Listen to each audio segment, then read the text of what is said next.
Yo, you guys, this is Blacklist of the Abyss. This is my review for Naruto chapter 653. Now, I'm in a better mood than I was for the last chapter.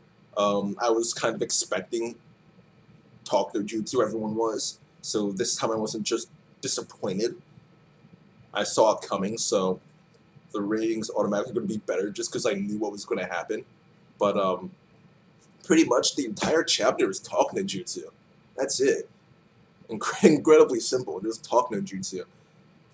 There were some Rin flashbacks thrown in there for some reason. Don't really care. No one really cares at this point. They didn't really serve a purpose, just to give Naruto something to reference and try to remind Obito of his dream of becoming Hokage. There are a couple things worth mentioning in this Talk No Jutsu, though. The first is that Obito called himself the second sage of the six paths. And that's not right. It's actually wrong. If you remember when Obito killed Konan, and he went to go get Nagato's Rinnegan, he revealed, one, that Nagato was Uzumaki, and two, that Nagato was the third sage of the six paths. The third. So Obito has to be the fourth sage of the six paths. Okay, he's the fourth. Alright, that people say he's a mock sage. No, he's not. No, he's not. He has the Rinnegan, he has the staff, he has the combination of five. It's not five element chocolate natures. It's not. It's very obvious he's the sage of the six paths, and there's no mock about it. He is. If Nagato was a sage of the six paths, then Obito obviously is too. That's common. It's really common sense actually. But whatever. Haters gonna hate. But he says that he's the second. In reality, he's the fourth. I guess he forgot or something. I don't know. Just a mistake on Kishi's part. Unless he's saying that he became sage of the six paths officially before Nagato did, which isn't possible unless Kishi tries to explain that somehow, which I doubt he will. So I'm just going to assume it's a mistake. So Obito is actually the fourth sage of the six paths, not the second. I don't know who the second one was. We probably never will know. Maybe it was Madara. Actually, it probably was. Now that I think about it. Yeah, now that I think about it, it probably was Madara. But I mean, who else has had a Rinnegan?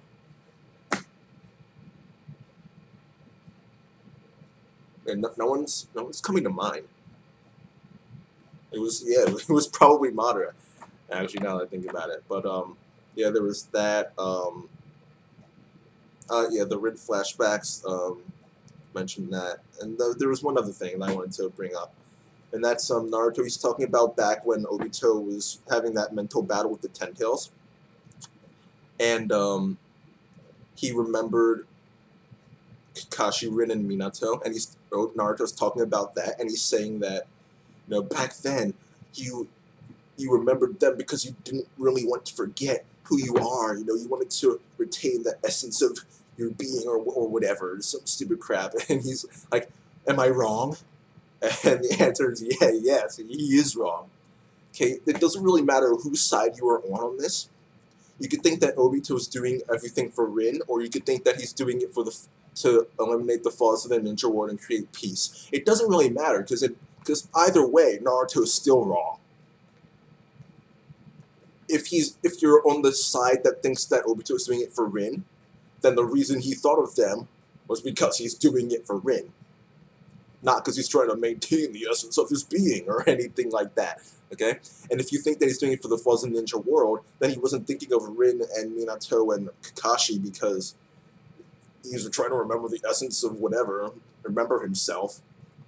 He thought about her because she was the one who allowed him to see the flaws in the ninja world. Just like Naruto learned them from Jiraiya, Obito learned them from Madara. Naruto needed Jiraiya's death and at the hands of Nagato to see them. Obito needed Rin's death at the hands of the Mist Ninja in the war to see them. So the reason he remembered them is because specifically Rin and Kakashi, but mostly Rin. Rin's death is what allowed him to see the flaws in the ninja world, and if you believe that he's doing it to stop the flaws in the ninja world, it's obvious he would remember why it is he's doing this in the first place. Okay? So no matter which camp you're in, Naruto's still wrong. But whatever. Chapter ends with Naruto extending his hand out to Obito, and you know, best case scenario, he says no. Because that's actually something else I could mention. It actually surprised me that Obito resisted Naruto a couple times. He actually said, no, you know, you're wrong. I am sincere. I am doing this because the Hokage's goal, I mean, you're right. I did want to become Hokage. But the Hokage's goal should be to create peace, and that's what I'm doing. Okay? I stand by that. What I'm doing is right, and you're the one that's wrong. So he actually surprised me a couple times by saying that. But then Naruto tried to counter him a couple times, and he didn't really counter him back every single time. So I'm hoping he doesn't take Naruto's hand. I'm hoping he goes like this to take his hand and ends up just going like this and doing the fire style jutsu in Naruto's face. But yeah, you know that's not gonna happen. Naruto's series I like, so I would like for the characters to be as good as possible. I would like for the characters to look as good as possible. And the way for Obito in this situation to look as good as possible would be to say no to Naruto. Then Madara would come in and say, you know, I think it's time I become the Jinchuriki. You know, because like, oh, wait, no. Alright? Then the Ninja Alliance kind of gets ignored for a little bit, and Obito and Madara start fighting, and everyone's like, okay, wait a second. This is not good. If Madara becomes a Jinchuriki, then we're really screwed. Actually, he can't become the Jinchuriki because he's still Edo Tensei. Then again, he's Edo Tensei, so he can use Rinne Tensei on himself and not die. So, if he wanted to, he could extract the Tentacles from Obito, but therefore killing him, then use Edo Tensei on Obito, and then force him to use Rinne Tensei. So, Madara's actually got a few things he can do, but the point is that I want the characters in Naruto to look as good as possible. And right now, the best thing that could happen for Obito is for him to say no to Naruto. Just slap his hand away and say, no, I'm doing this to the end. If you want to stop me, you're going to have to kill me. Or something along those lines. But, you know, will it happen? I'm having my doubts. But it doesn't hurt to hope. Oh, actually it does, especially when the opposite happens. But, yeah. I'm hoping, okay? I'm hoping that Obito just doesn't take Naruto's hand. But the past is a big thing in Naruto. Past repeats itself. And if the past repeats itself yet again, then Obito is going to take his hand. And he's going to get killed by Madara and then look like an awful piece of crap character. So it's bad enough that Kishi keeps doing all these things to confuse people. The way he develops Obito's character is not clear.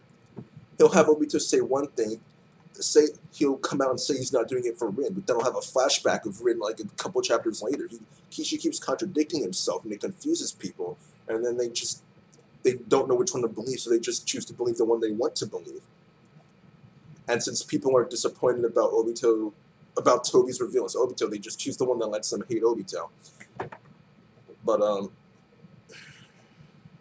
what are you gonna do?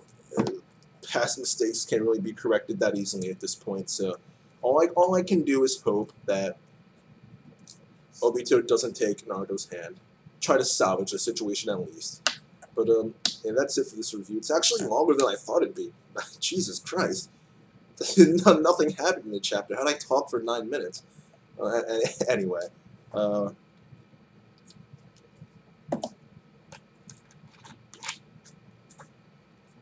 give this chapter a 6 out of 10. It was okay. But yeah, hopefully next week's better. Hopefully. But yeah, that's it. One Piece is probably going to be out later. Same with Hunter x Hunter and Tokyo Raven, especially since I haven't watched them yet. But yeah, I'll try to get Bleach out now, depending on if I can finish filming before my roommate gets back. But yeah, that's it for now. This chapter of Naruto gets a 6 out of 10. Rate, comment, subscribe, and I'll see you guys next time.